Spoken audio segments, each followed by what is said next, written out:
He truly believed she was the one. Kind, supportive, almost too perfect to be real. But little by little, the cracks began to show. Strange behavior, subtle control. And when he finally uncovered the truth behind her actions, his entire world collapsed. This isn't just a story about heartbreak. It's a psychological trap disguised as love.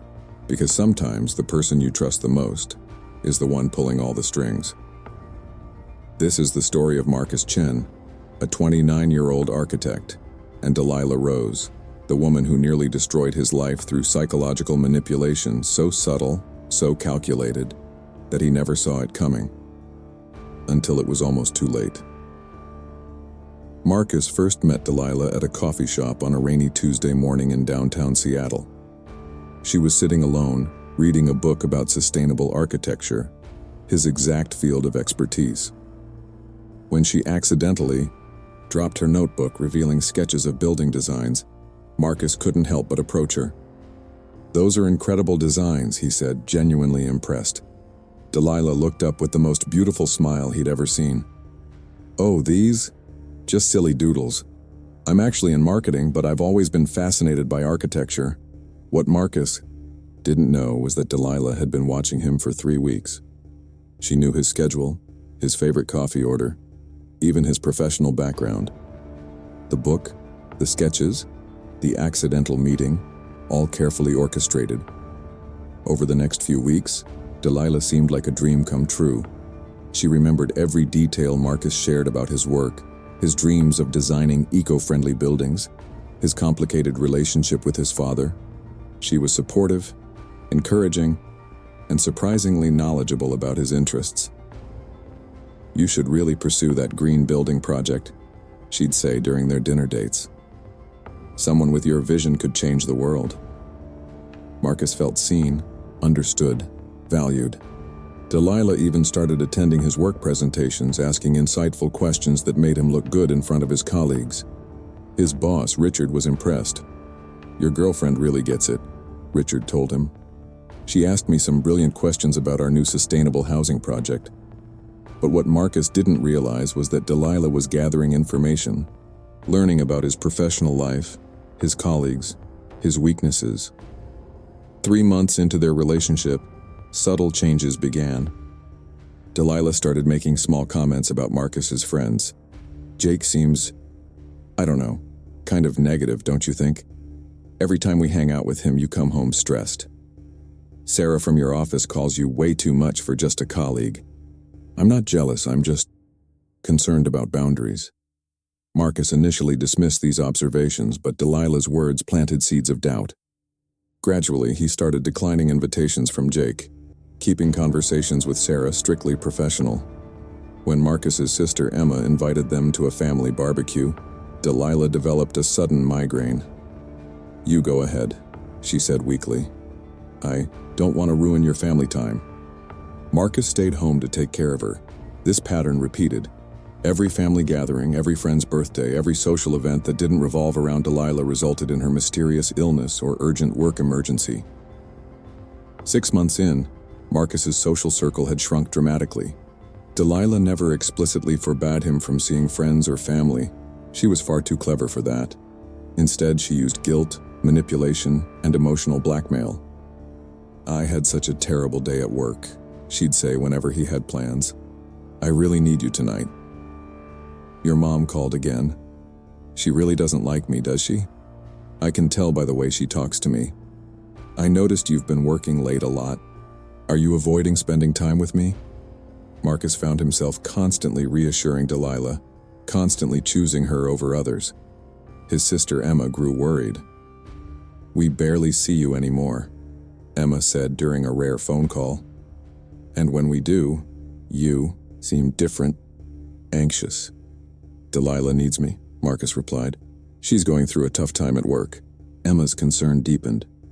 "It's been 6 months, Marcus. When does her tough time end?" Delilah's next move was brilliant and terrifying. She started having financial troubles. Her marketing company was downsizing, her rent was suddenly increased, her car needed expensive repairs. Marcus, being the caring boyfriend he was, offered to help. First, it was just covering a dinner here, a bill there. Then Delilah moved in with him, temporarily, to save money.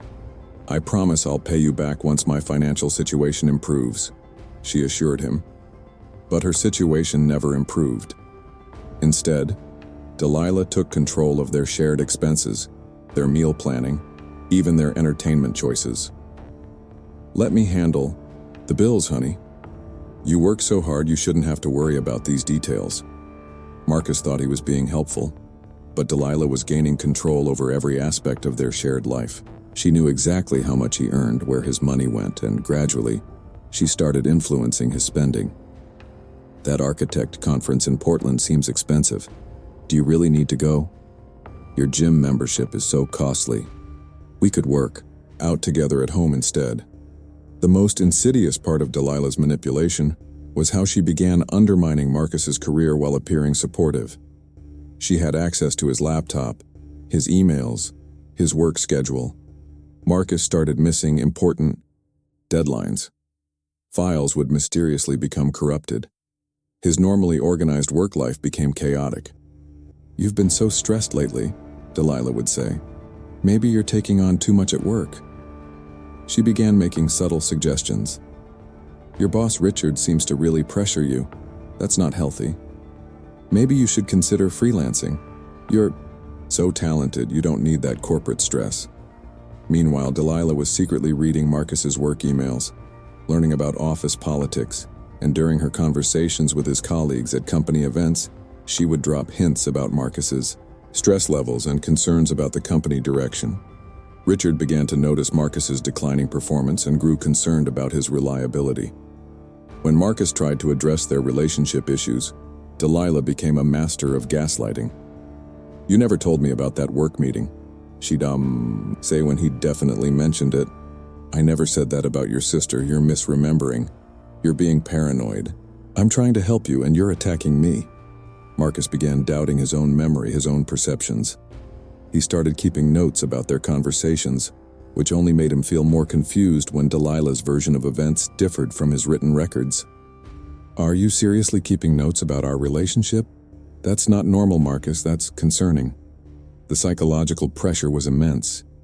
Marcus felt like he was losing his mind, constantly walking on eggshells, never sure what would trigger Delilah's tears, anger, or emotional withdrawal.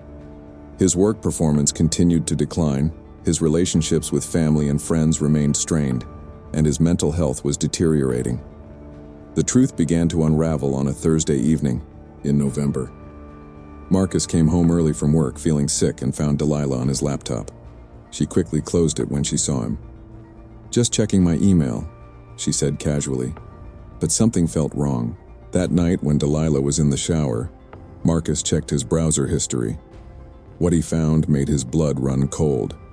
Searches for how to control someone without them knowing, psychological manipulation techniques, how to isolate someone from their support system, and most chilling of all, Marcus Chen Architects Seattle. Searched 3 weeks before they randomly met at the coffee shop. Marcus's hands shook as he dug deeper. Delilah had researched him extensively. She knew about his work, his colleagues, his family, his interests, all before their first conversation. But the worst discovery was yet to come. Marcus found Delilah's real social media profiles, ones she'd hidden from him. Her name wasn't even Delilah Rose. It was Diana Reeves, and she was 34, not 28 as she'd claimed. The photos told a horrifying story. Diana with different men over the past 5 years, always the same pattern. She'd target successful, somewhat isolated men, become their perfect girlfriend, then systematically destroy their lives while draining their resources. In private groups, Diana had even shared screenshots of Marcus's personal texts, mocking his vulnerability, bragging about how easy he was to manipulate. "He actually thinks I love him," read one post. "3 more months and I'll have enough saved up to disappear." This one's been particularly profitable. Marcus read testimonials from Diana's previous victims. Tom, a software engineer who lost his job and his savings. David, a doctor who almost lost his medical license after Diana sabotaged important patient files. Kevin, a teacher who ended up in therapy for years after Diana's psychological abuse. The woman he loved, the woman he'd planned to propose to, was a professional manipulator, a predator who targeted vulnerable men for financial and psychological exploitation. That evening, Marcus confronted Diana with the evidence. Her reaction was swift and terrifying. First, she tried denial. "Those aren't my profiles. Someone's obviously impersonating me." Then she tried manipulation. "I can't believe you don't trust me, after everything we've been through together." When that didn't work, she switched to aggression. "You went through my private things? You violated my privacy." Finally, when cornered with undeniable evidence, Diana's mask slipped completely. The loving, supportive girlfriend disappeared, replaced by someone cold, calculating, and cruel. "You were so easy," she said with a chilling smile. "So desperate to be loved, so eager to please. You practically handed me your life on a silver platter." "Did you ever feel anything real for me?" Marcus asked, his voice breaking. Diana laughed. "Real? You were a job, Marcus, a very profitable, very boring job." Diana disappeared that night, taking several $1,000s from their joint account that Marcus had foolishly given her access to. But her departure was just the beginning of Marcus's real struggle. The psychological damage was extensive. Marcus had to rebuild his sense of reality, his trust in his own judgment, his relationships with family and friends who had tried to warn him. Therapy became essential. Dr. Sarah Kim, a specialist in psychological abuse, helped Marcus understand what had happened to him. "You weren't weak," Dr. Kim explained. "You were targeted by someone who used sophisticated psychological manipulation techniques. Diana is what we call a love bomber and a covert narcissist. She studied you, identified your vulnerabilities, and exploited them systematically."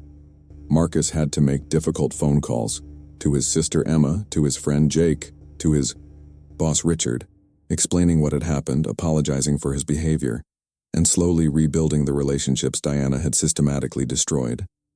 The hardest part was learning to trust himself again.